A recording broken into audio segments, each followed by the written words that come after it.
আসসালামু আলাইকুম ওয়া রাহমাতুল্লাহ। আমার স্নেহের ছাত্ররা, তোমরা কেমন আছো? আজ আমরা কোরআন ও হাদিসের আলোকে মুমিনের 10টি রাতের আমল সম্পর্কে জানবো ইনশাল্লাহ।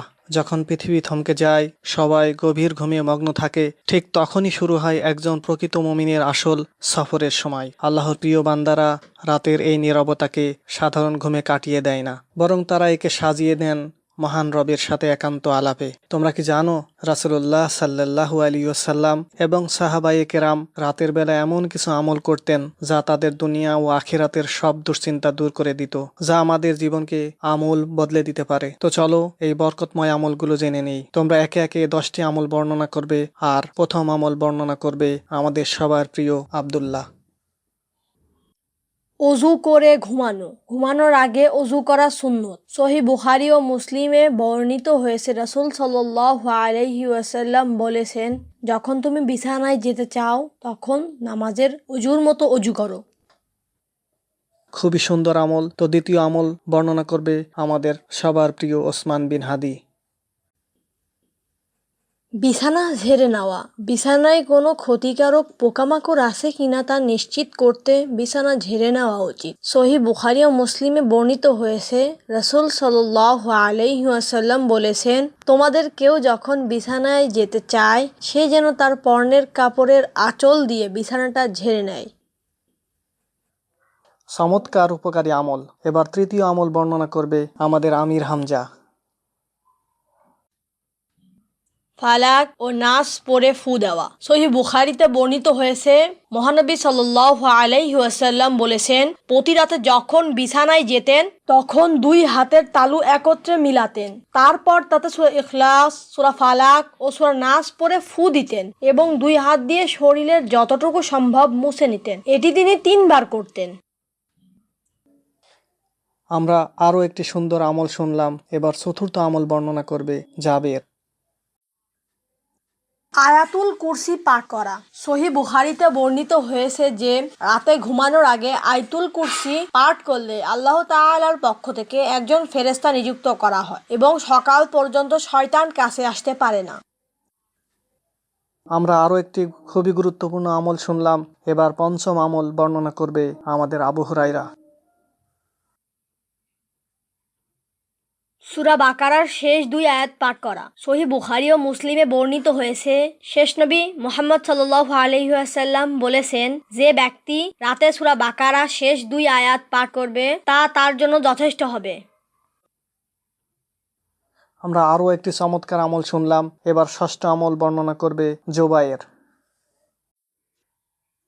ঘুমানোর দোয়া পড়া। বিছানায় শুয়ে এই দোয়াটি পাঠ করা সুন্নত। সহিহ বুখারীতে বর্ণিত হয়েছে, হে আল্লাহ, আপনার নাম নিয়ে আমি মরছি বা ঘুমাচ্ছি এবং আপনার নাম নিয়েই জীবিত বা জাগ্রত হব। আমরা মুমিনের জন্য খুবই উপকারী একটি আমল শুনলাম। তো এবার অষ্টম আমল বর্ণনা করবে আব্দুর রহমান। তাসবিহ পাঠ করা।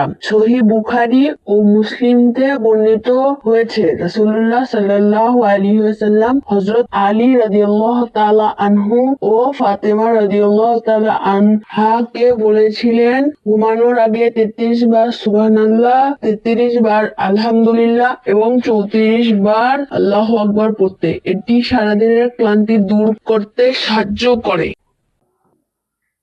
আমরা ক্লান্তি দূর করার জন্য এক চমৎকার আমল সম্পর্কে জানলাম। এবার নবম আমল বর্ণনা করবে আমাদের আব্দুল আহাদ।